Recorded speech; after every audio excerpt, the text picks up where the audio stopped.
Okay, so as Craig said, good morning, welcome to everybody who's joining us, wherever you're joining us from.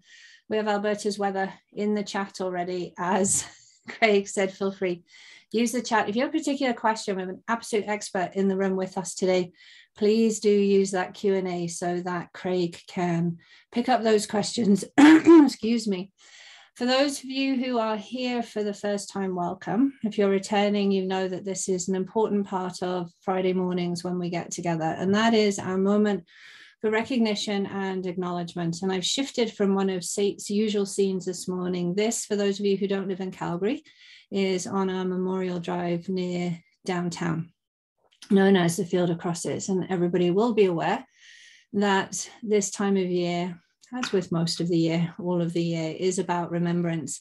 So on a mission to learn something new, unfortunately stumbled across some uncomfortable truths, but that's what recognition and reconciliation and truth is all about. Mm-hmm. And so I didn't know, I'm somewhat embarrassed to say, I didn't know that the Indigenous Veterans Day is on November the 8th. So they actually remember on the 8th and on the 11th. It's estimated that about 12,000 First Nation, Métis, and Inuit people served in the Great Wars during the 20th century. And that came from Veteran Affairs Canada. The Indigenous and Veterans families were not authorized to lay wreaths, to have their own formed guards at the National War Memorial in Ottawa on Remembrance Day until the mid-90s. And I also found out too that when our Indigenous people did serve for us, they also had to lose their Indian status, as it was referred to, in the early 1900s before they could serve with us too. So wherever you are acknowledging your land today, let's take a moment to recognize some of the truths and some of the other parts that we have to remember at this time of year. And if you see our veterans out this weekend with their poppies, even if you're not donating, say thank you. And next week, 8th of November, Indigenous Veterans Day, 11th of November, Remembrance Day for all of us. And that is my pause for today.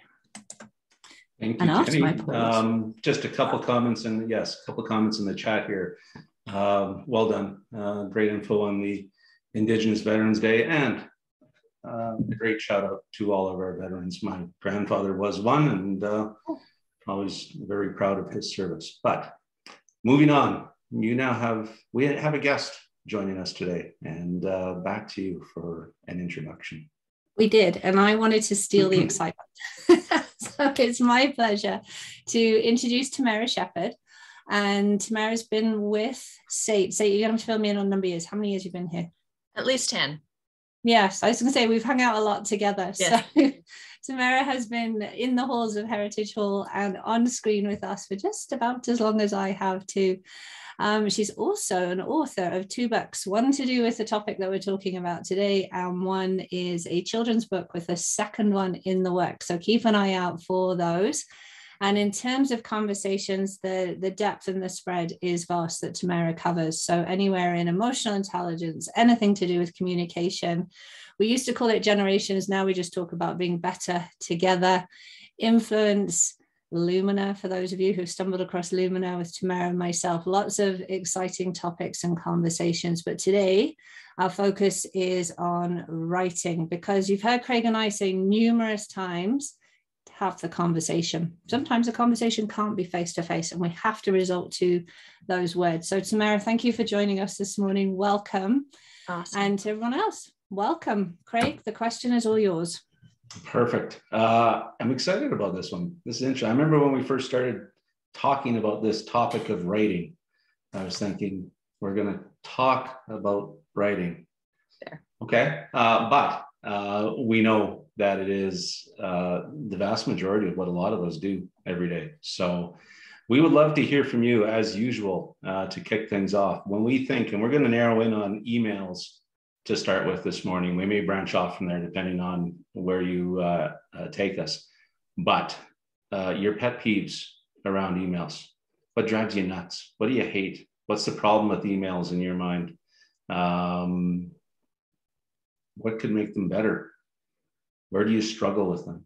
We're going to give you a couple seconds here in the chat to give us your thoughts, or if that's spurred a question, pop it in the Q&A as well. So Johnny Lee got my favorite one in first, but here they come, drifting in.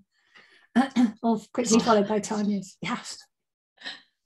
Conversations that should be done in person. Oh, the lovely reply alls. I love those. Yes. Or sorry, Tanya says the unnecessary reply alls. That, you know, it's the often the oops reply alls that can be fun too. Never getting a reply. All of these. Yeah, too long and complicated. I see that one. Yeah. Very, very often. Yeah. Forwards with no context. Yes, I love those. It's been forwarded and you now have to go on the fishing expedition on the trail. Too many CC'd. Yes. Too many CC'd is also known as the CYA. Yes. So there we go. Lots of places to kick off from here. Tamara, absolutely. Where would you like to start?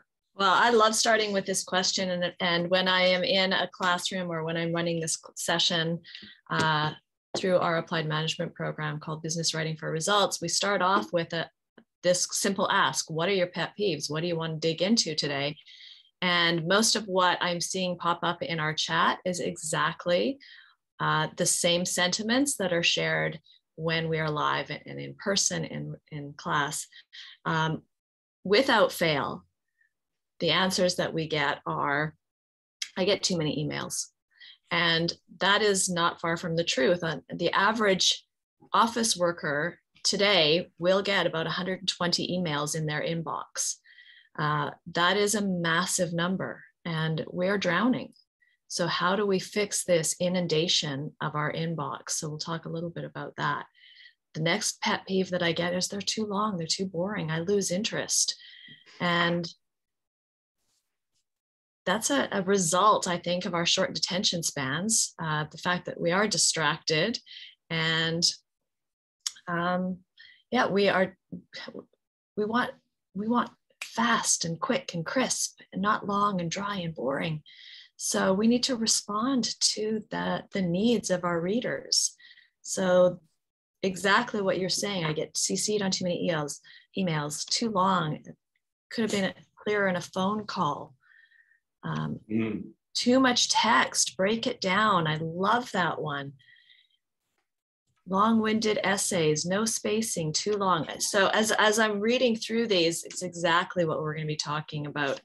And let's just launch into that. How do we address this type of thing? Well, for me, it boils down to 5 simple skills or 5 simple tricks that you can incorporate immediately in your business writing to instantly improve it and improve the odds that you're going to get answered.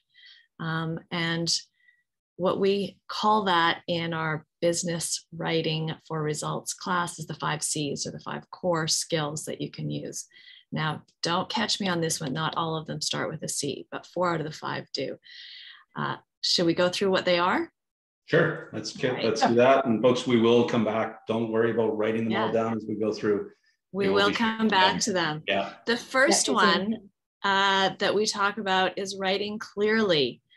And I mean, obviously, everyone knows that they should be clear in their communication, but what I want to drill in here is stop with the old-fashioned, outdated, antiquated, flowery, fluffy language. It's not serving us anymore. So all of those old-fashioned sayings that we default to without really thinking if they're adding value to the message need to be cut out. Can anyone take a guess as to what some of those old-fashioned? I'm a tad embarrassed here because it's probably in every single email. This is going to be a really long, uncomfortable hour for me here. But something along the lines of, please don't hesitate to reach out and ask questions. If you have a question, you can reach me here. Absolutely. Why are we saying that? That's a Captain Obvious moment. Have you ever gotten to the end of a message and said, oh, I have a question, but Jenny didn't say, if you have any questions or concerns, please don't hesitate. So now I have to hesitate. That's never happened. Our emails have a contact information attached. So, it's obvious that you're allowed to just reply and ask the question. Yeah. So it's not adding value, it's just adding fluff and stuff. And that could be cut out. We can do better. And I think that's the mission. We can do better. What would we do in replace of that? You could offer something of value. The best time to reach me is at this address during these hours. This is when I check my email on a daily basis. So, you know, if you're going to add anything there, make sure that it is something that they didn't know, it's not obvious, and it adds value. So be more specific. I am chuckling here because I'm thinking of at least 2 or 3 emails I sent yesterday. And I know Jenny's laughing because she was on the receiving end of a couple of them. Yeah, but I'm as guilty, so guilty. I know there's a couple others in here as well too that I do want to touch on. I trust you're doing well. How are you? Hope you're well. That, you know, I'm sure it's true that we all hope the other person's doing well. But oh yes, the COVID one. Stay safe. Stay safe. Yes. All right. Should we go there? Yes. Sure. Let's dig in. I mean, it's a lovely sentiment to start with. I hope this finds you well. I hope you're staying safe. Maybe start with some tidbit about the weather. However, I want to shift gears a little bit, because how many of us check our emails on this? Quite frequently. And every time I open my inbox, I can see 3 things. I can see who it's from, your name. I can see the subject line, very important. And I've set my mail up on my phone to see the first 2 lines of text, right? That's called your pre-header space. And I make a decision on whether or not this is important for me to open based on those first 2 lines of text. So if you're wasting that valuable space with a sentiment like, I hope you're, you know, staying safe or driving safe on the roads today, or hope you're feeling well, or hope your family is doing good, you're wasting that valuable real estate. That is the most important real estate on the page, because people are making decisions based on that. I am hoping that after today, those first 2 lines of text will contain your message. What is it that's going to inspire your reader to open that message? Is it what they want to hear, or is it what you want to say? So we have to make that mental shift. So focus on what they need, give that to them first, and then by all means, at the end of your message, throw in your sentiment, your human touch, we call it. So give them what they need in the first 2 lines of text, supply the necessary details, only the necessary details, not a long-winded explanation. And then at the end of it, I hope you have a wonderful weekend. Yeah. So you answered a question that popped up in the chat here, and that, you know, Ray was making the point when we're talking about the, you know, how are you doing, or trust you're well. Doesn't that lend itself to how some people communicate though, right? Some people are more direct and some people need that personal connection. So I think what you're saying here is you can address that by in which the order that you're presenting these pieces as well. Absolutely. Yeah. I'm not asking anyone to take out their personality, their human voice, that rapport building, connection building, relationship building element that needs to still be in there. Just relocate it so that that's the last thing you leave your reader with, not the first thing, because of the way that we actually consume information and make those decisions on whether or not we're going to open that message. Is this important? Yeah. So just relocate it. And that leads us to another one of our C's, actually. Yeah. So we write clearly, meaning cut out the fluff, get to the point of the message, make your writing more crisp, clear, conversational in tone, but be considerate as well. So the next C is to be a considerate writer.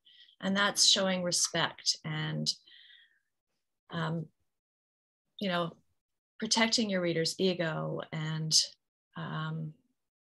recognizing their intelligence and treating them as a living, breathing human being. So I don't know about you, but I am so tired of chatbots and robotics and algorithms and machine learning. And sometimes I just want that, you know, the human tone, that tone of voice that sounds like a living, breathing human being at the end of the message. So my caution to everyone is to be a considerate writer, to write like a human, not like a robot. So. And I'm going to assume this also addresses the, somebody in the chat earlier was referring to the all caps yelling at me. Exactly. Yeah, we all know that now. And you know, you have to be careful too because of the way that our eyes read fonts. So if you're writing in all caps, you may think it's adding emphasis or drawing attention. It's making it more difficult for my eye to track.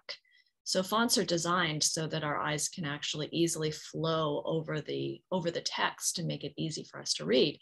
And if it's in all caps or it's in a fancy fonts or there's lots of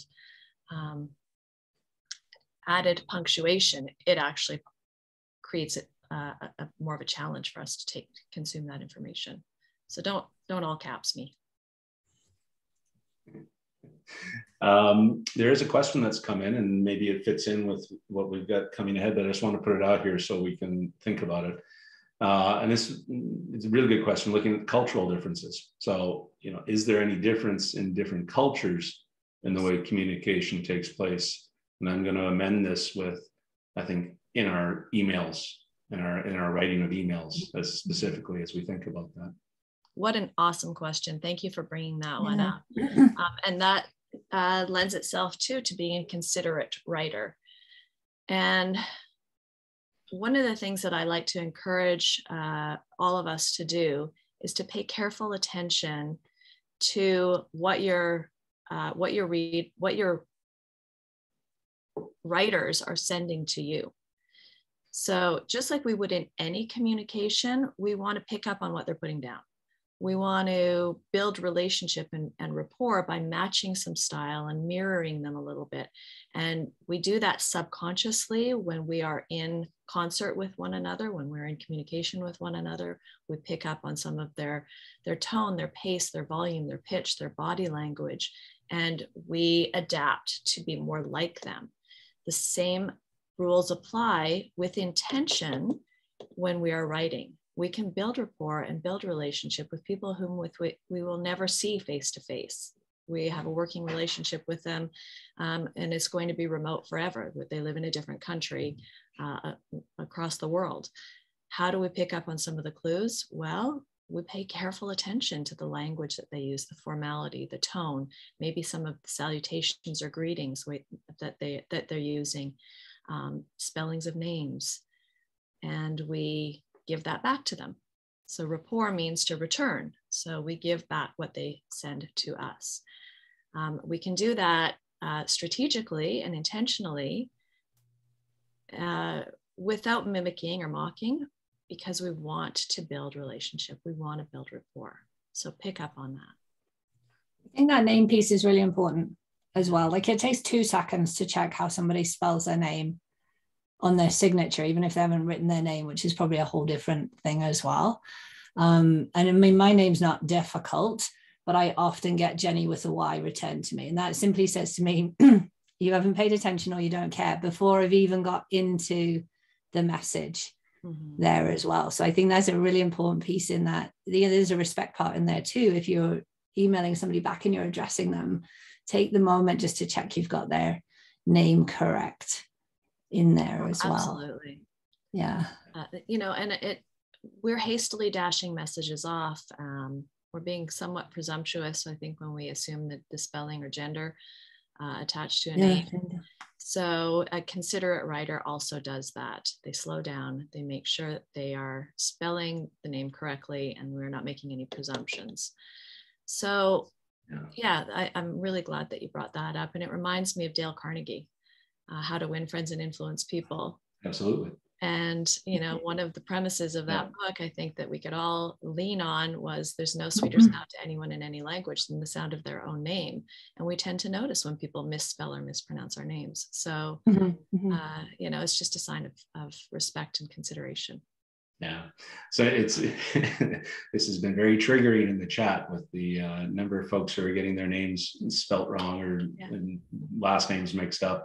Kathleen, we will have a link for the recording if you want to pass it along to that colleague of 8 years.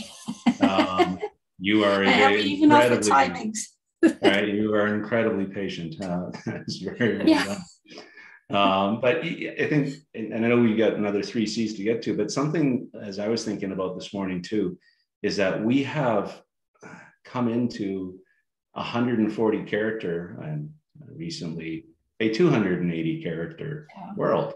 where we were so used to, now we're communicating in short bursts, no punctuation. We've gotten good at it. GIFs, emojis, like there's so much that gets mixed in here now. Is where does that line between how you should be using these things in email versus how you use it in a text versus, I throw that out there for consideration, because I think that's impacted our communication style so much. Oh, absolutely. And I think we need to pay attention to that and respond to that too. We can't get stuck in our ways. We need to adapt and adopt and shift, because language is evolving and the way that we're communicating is evolving, and the number of opportunities that we have to send messages has changed dramatically. You're talking about Twitter. We started with 140 characters as a restriction on how many characters that we could put in our messages, and that changed the way that we communicated. Add that to instant messaging and WhatsApp and Snapchat. Well, that Snap is visual, but text messages through work.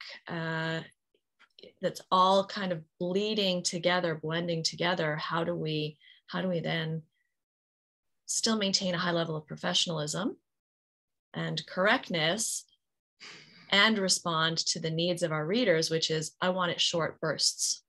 Yeah. I want to consume it in a matter of seconds or minutes, not long-winded, drawn-out explanations. So in an email, I would say it's still considered a little bit more formal, a little bit more permanent, can be forwarded. Your reputation is attached to it. People will make judgments and assumptions on your competence based on what you're sending in email. So yes, we keep it short, get to the point, but please use grammar, punctuation, sentence structure, and paragraphs. So there's a couple of really good things in there. So we have 3 kids, 21 backwards from there. And the number of times they send me a text message, okay, I need a translation here. Like the abbreviations drive me up the wall, as well as their own language. And a couple of them moving into that work field, I all the time, Mum, can you check this email? Does this speak in your language, not my language? So I think encouraging those who are just starting out to check in, like, so they can keep their own style. It's that, as you said, it's that sort of bridge to the more formal setup than I'm texting my best mate right now. And then the other thing that really connected with me was Twitter in its original form. Even in this form, there's a reason I'm not very active on Twitter. I'm the queen of making a sentence last for 14 paragraphs.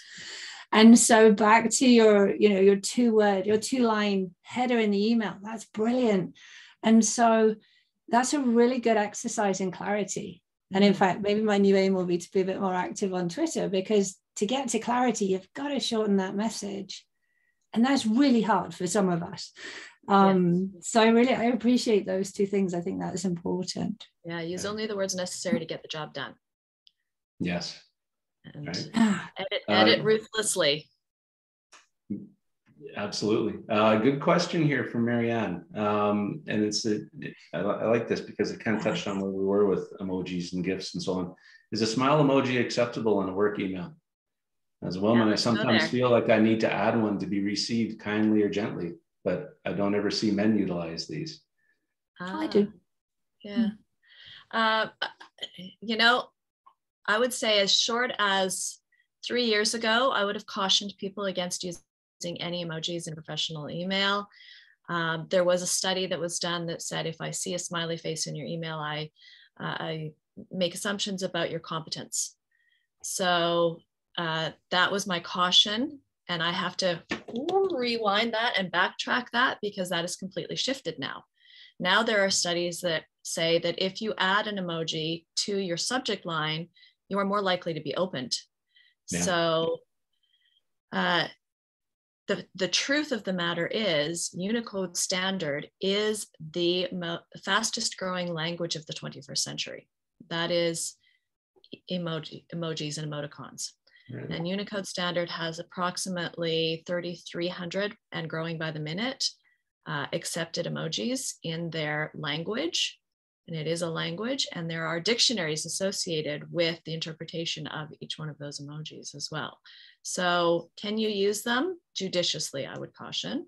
Yeah. And again, it's building rapport, building relationship. If you notice that someone is sending you a smiley face, that grants you permission almost to reply in kind. Absolutely. Jenny, I'm thinking of prior sessions where you talked about the fact that, isn't that fascinating? I just had isn't that fascinating moments. I just learned something new. So that is fantastic. That is fantastic.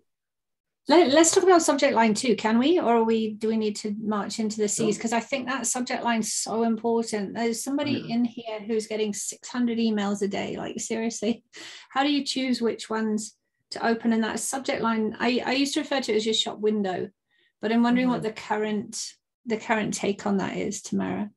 That's your clickbait, essentially. There you go. Yeah.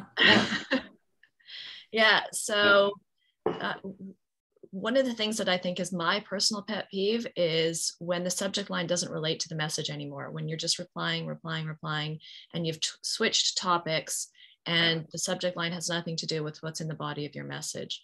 The subject line is your clickbait. It helps people, it helps guide, it helps inspire people to act, tells them sometimes exactly what they need to do, or maybe even when they need to do it. So this is your headline.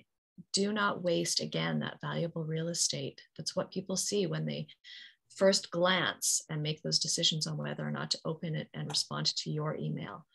And yeah, 600 messages a day. How do you stand out from the crowd? Your subject line. Right? Yeah. Subject line has to ring and sing.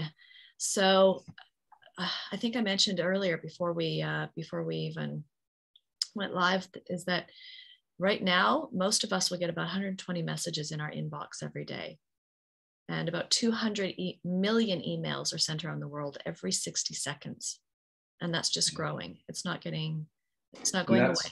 Yeah, and that's just email. That doesn't include your Teams messages, your texts, your whatever other systems you might be working in, the messaging can come through. So I do have to call out, because I'm a sucker for a good dad joke. Scott, that was well done. My favorite things are eating, family, and punctuation. All with no punctuation. So well done, or Stuart. See, I just did it. It's Stuart Scott. Stuart, well done. Yeah. Very good. Speaking of the C's, though, we've gotten through clear, we've gotten through considerate. Yeah, let's go with correctly then, because when we're writing correctly, we're adding punctuation. And I often say that if you were to go home today and jump into your car and there were no street signs and there was no traffic indicators, there was nothing to help navigate you home, it would be utter chaos on the roads. And that's exactly what you're asking your readers to do if you don't give them any navigation tools. Don't give them any symbols on where to pause and stop and regroup. Any indication that there's a list coming, or any hierarchy with numbers. So if you want to help your reader to navigate, you have to add punctuation. And I like to keep my punctuation simple. So, we teach 5 of the most commonly used punctuation marks, which are the comma, the semicolon, which is most often misused, the colon, the dash, and quotation marks. And if you can learn how to correctly use those 5 punctuation marks, it will really help your readers to navigate through your writing.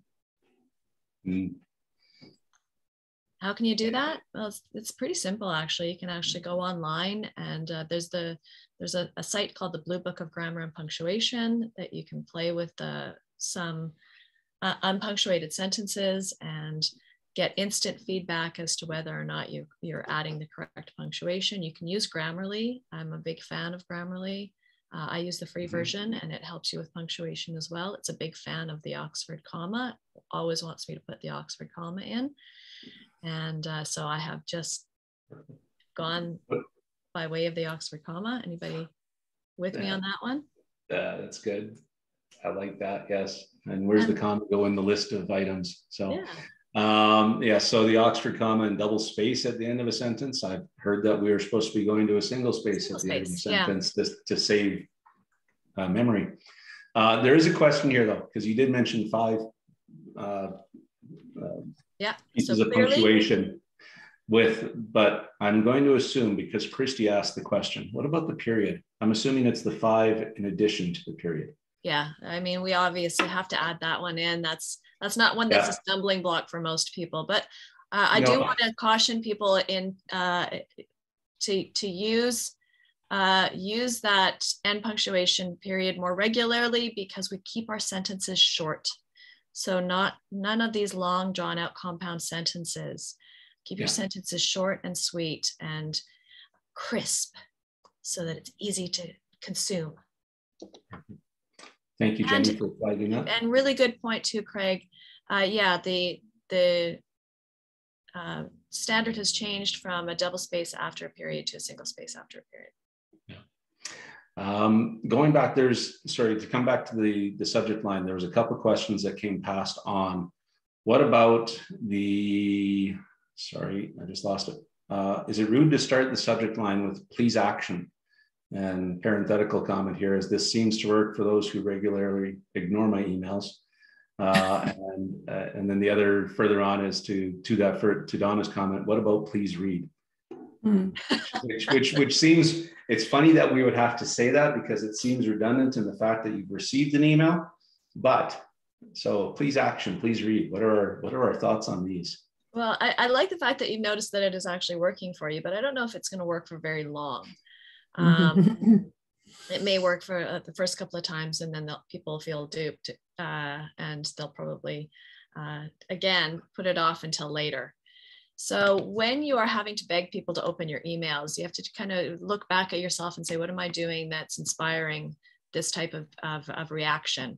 When people see my name attached to an email, what is their instant reaction to that? Is it, oh, this is going to take a lot of work. I'm going to put this off till later because I'm going to need some time to go through this. And as soon as you say, I'm going to put it off till later, what happens? It disappears from your inbox and you forget about it. Now you're on to the next 120 messages. But when people see your name come across, maybe they'll say, oh, it's from Jenny. This is going to be a fun one. I'm going to, and I know it's going to be quick and easy to deal with. I know there's not going to be a lot of fluff, and it's something that I want to read. So I'm inspired when I see your name to open it and read it immediately. It's almost like you're getting a handwritten message in the mail. It's fun, so you want to open it. My challenge then to you is to make your messages that type of message where people want to open them. They know it's going to be easy to deal with, and when they see your name attached to it, it's a little bit of a breath of fresh air, and they want to read it. A couple other good comments. Question here, Brent, I like that. How about the opposite of please action with FYI only, to let the reader know there's no action required? There was a comment or question earlier on in the chat when we first got going is, if you're CC'd, are you to action? You just to read? I know a few folks, and I actually try to work on this one, is that if it's CC'd, it doesn't make it near the top of my list in terms of importance to open. So yeah, that's become a popular convention now. So if you're in the to field and an action is required, that's for you. You are expected to respond to that or act upon that. If you're CC'd, it's FYI only. Perfect. And how are we with bullet lists in emails? Yeah, I want to jump up and down and say, yay! Absolutely, I'm a big fan of the bulleted list and the numbered list. Yay, bullets. Yeah. What's that? Sorry, I interrupted.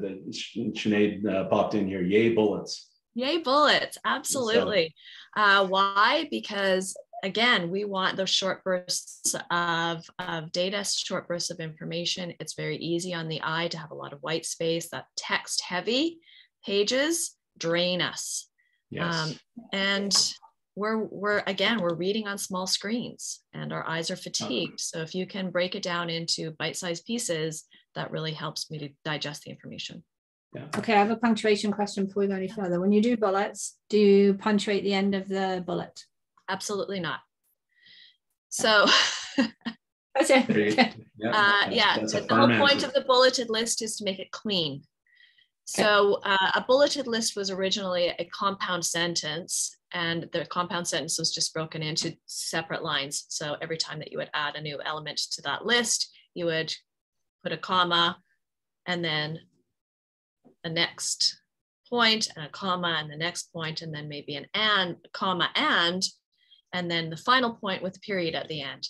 And that is no longer required. By essence of the bullets, we can now navigate easily through that list. We don't need to fluff it up with adding punctuation.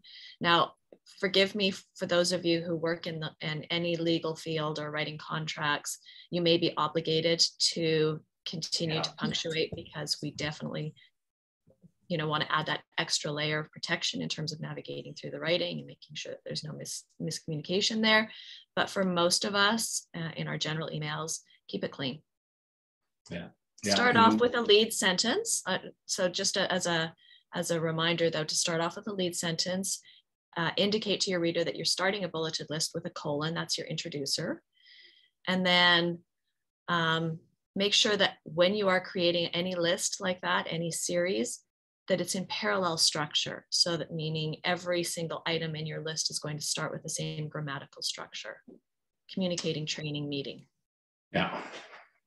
Well, that's good. Another piece that has come through here, I've seen a few comments on it, and this has to go with the reply, see my comments below in X color, Y color, right? And there's been a really couple of good points here about folks who perhaps are colorblind. So is there any thoughts or convention around the, where you're doing the reply all and everybody is now picking their favorite color to reply in? Yeah, I do think that, again, that does help for people to kind of zero in on what's important for them. And you can have a double layer of protection there, so that you could add a name, a colon, and then this is for you. So that for people that maybe have difficulty seeing the different colors. But I want to caution you against using colors in your email too, because some of them have connotations associated with them, and some of them are really just difficult to read. So if you're using a bright yellow font, you can't read that. If you're using a light green font, you can't read it. If you're using a blue font, it looks like a hyperlink. So be careful with that. If you're using red, it indicates stop. If you're using green, it indicates go. So there's connotations associated with that. I like to keep it simple. I like high contrast, black and white. That's good. One thing I want to, because there's been a bit of a theme here too. We often talk about meetings that could have been emails. Yeah. Right. But at what point are you writing an email that could be or should be a conversation, or could be or should be a meeting? Right. And because again, we've talked about the fact that we want quick, we want concise. My rule of thumb is, if it's going to take me more than 2 scrolls with my thumb, hey, why am I reading this on the train as I'm coming home, right? Sort of thing. Thoughts around that? Yeah, I mean, it kind of goes both ways. Some people say, it should have been a meeting, or some people say it should have been an email. So I guess it depends on your preference too. And I think the pendulum kind of swung way too far one way, where we weren't having conversations, we weren't talking on the phone, we weren't having meetings, everything was in an email. Yeah. And now I think we're shifting back and saying, okay, wait a minute, I'm not getting the responses. My inbox is inundated with unnecessary messages. This could have been a 2-minute phone conversation. And people are actually picking up the phone and making those calls more than they used to a couple of years ago. I remember my son coming home once, and he was in his late teens, early 20s. I was phoning because I'm a phoner. I like to talk to you and hear your voice. And he did this to me. If I get a phone call, somebody better be dying. because he considered it to be a rude interruption to his life. Like, how dare you think that it's okay for you to just call me anytime and expect me to drop what I'm doing and answer your call? Just text me or just send me a message. I will respond when it's convenient for me. And so I think that was kind of the go-to. Let's just text or email, because we don't want to interrupt people by giving them a phone call. And that's shifted back. Sometimes email is not for everything. Texting is not for everything. It's easier to get clarification and to have that connection by just making a quick phone call. So let's readjust, bring that pendulum back. So we all have phones in our hands at all times. We can use them. Email's not for everything. I think the other thing too there is when you've written that email and you need to get someone to check it, does this sound okay? Is an absolute flag that doesn't need to be in an email. That's a better conversation either on the phone or face to face. And to that end, and Tamara, I'm sure it's you who told me this, when you're writing those emails, never ever put who it's to in the thing, because our absolute go-to, our habit is return. Like we hit send before we've even thought about it or checked it. So if you don't put the to in, the email can't go anywhere. Yeah. And any of those, we've got to check it, sit on it, see how you feel, have the physical conversation to the extent that you can. And we can do it better now because we can do this, even if we're in completely different locations. And this is better sometimes than an email too. So yeah, what an excellent reminder. As far as etiquette goes too, if we lose tone, we can try and add emojis. Some of the times that's really inappropriate. So we lose tone, we lose that human voice in a message. So it's not for everything. If you have to sit on it, don't send it quite yet. I do like don't put the recipient's address in until it's ready to go, so that you don't inadvertently or accidentally send it. How many times have we done that and then wished so badly that we could just retract it? That doesn't work. It's never worked for me. Yeah.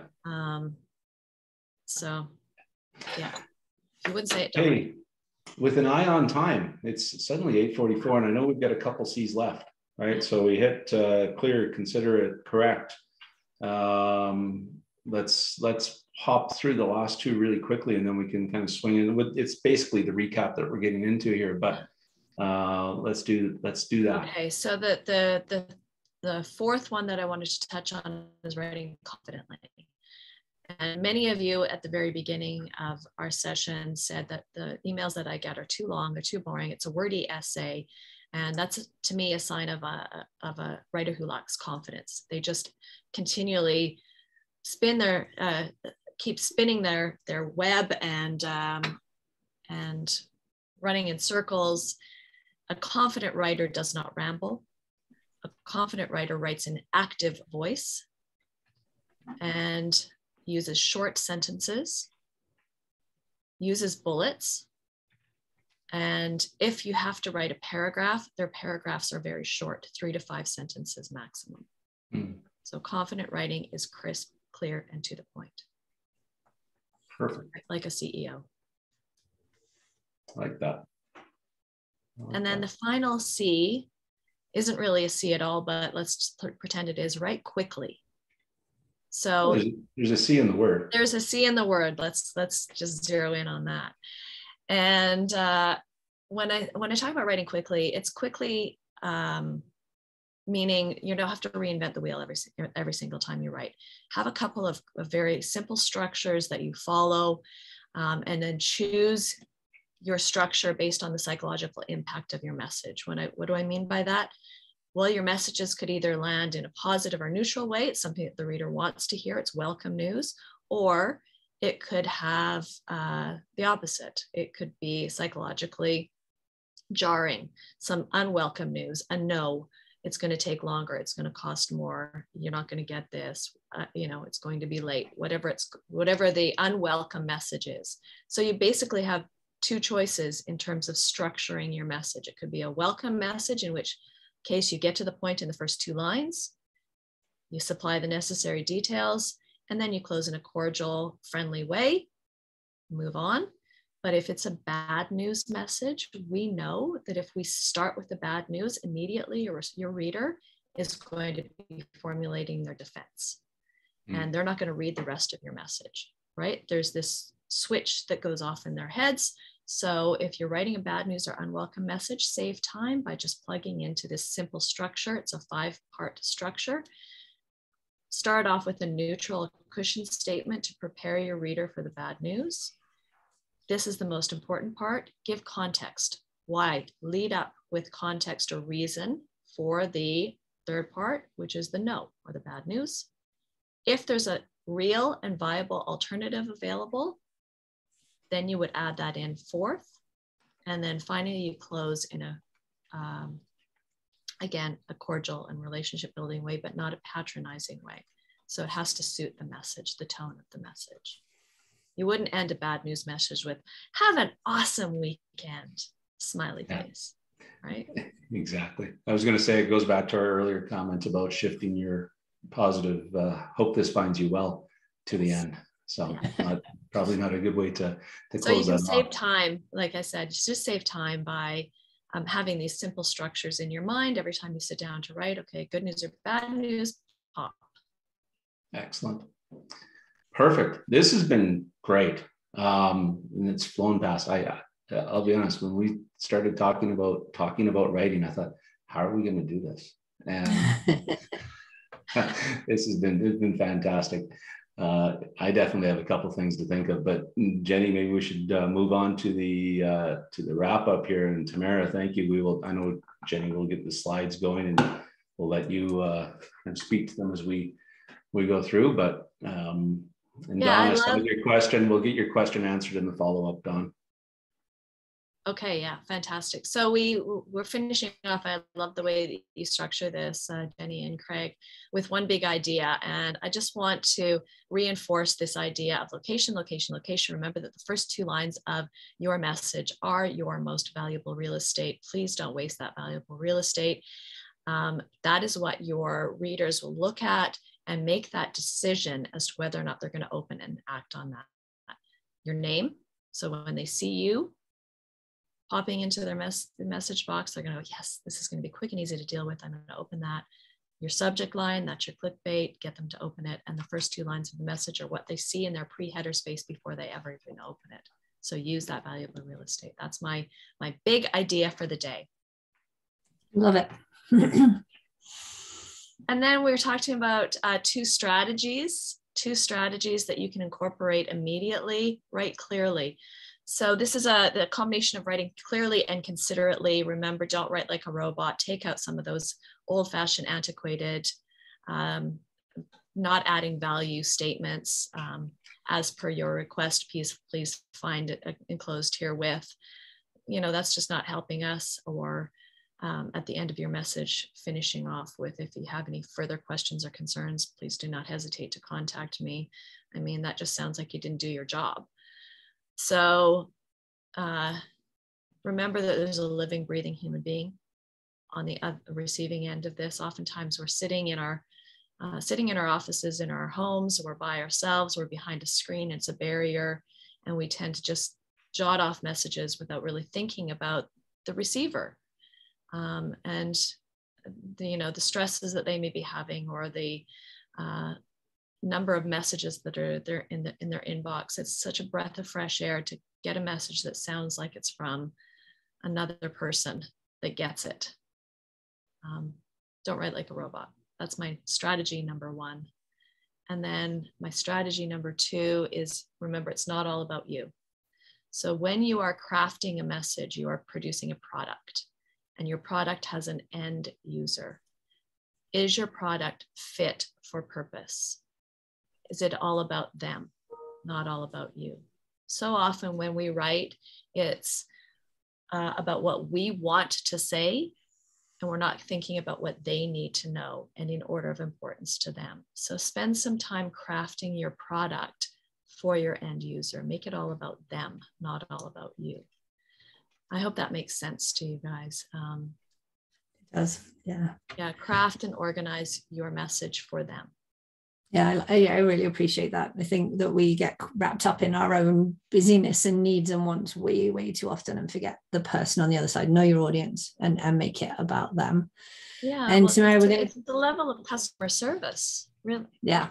So we're going to give you the gold star because we always finish with 3 questions and you kept it to 3, which I am notoriously not good at. So as a finishing place. Yeah, let's just wrap up with these 3 final takeaway questions. And it's just something that I want you to think about. When someone sees your name in their inbox, what do you think their reaction is, right? My hope is that when someone sees my name in their inbox, they know it's going to be quick and easy to deal with.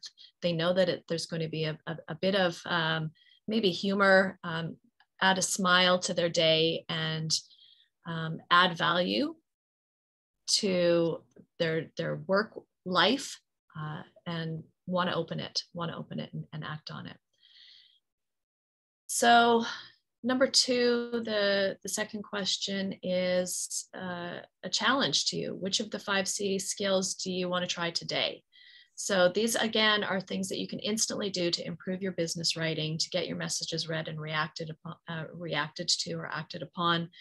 So write clearly, make it crisp, conversational in tone, write considerately, really think about the person that's receiving your product and make it fit for purpose for them. It's not all about you, it's all about them. Write confidently, so don't ramble, use active voice, short sentences and paragraphs, go ahead and use those bullet points.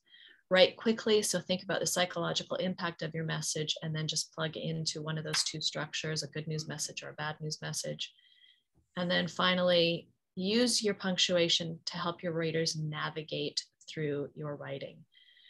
And when I'm talking about writing correctly too, also spell people's names correctly, do your fact checking so that the information that you're sending out is true and valid, verified. And what else did I want to say about writing correctly? Yeah, be aware that people will judge you. I'm a teacher. I have that red pen mentality. So when I see mistakes that I think could be avoided popping up repeatedly, I do tend to, make judgments about your competence. So your and your is a big one. There and there is a big one. Be careful with those ones, please. And that leads us to our 3rd and final question, which is what will you do to protect your rep? And rep is kind of an acronym for helping you remember that if you don't revise, edit, and proofread, your reputation is on the line. So before you hit send, read your message at least 3 times. First go through is to revise for content and structure. Do I have all the content in there? Is it structured in a way that makes sense so that it's organized? It's not just a brain dump expecting my reader to weed through my brainstorming session. That's not fair. So revise for content and structure, edit for style and format and visual appeal. Cut the fluffy words out when you're in your editing process. And then finally, your final line of defense before you hit send is to proofread. So now you're proofreading for those typos and repeated words, your punctuation, making sure that it's good to go, fit for purpose. So proofread 3 times, rep, your reputation is on the line. I hope that makes sense to everybody. Excellent. Yeah. Thank you so much, Tamara. And folks, you've gotten just a small piece of what Tamara can bring to you or your organization. If you'd like to chat more about how your entire organization can upskill its writing, let us know. We'd be happy to chat with you about that. Jenny and I are back in 2 weeks, November 18th, with another special guest. And so looking forward to that conversation about how changing your conversations. It's a conversation about conversations. We're going from talking about writing to talking about talking. So we're moving up in the hierarchy. I don't know. But looking forward to that conversation. Tamara, thank you so much. I appreciate you making the time to be with us this morning. Jenny, as always, I appreciate you. And folks, have a fantastic weekend. Thank you. Appreciate it. Thanks so much. Thanks for all the great chat. You bet. Take care. Good weekend. Bye now.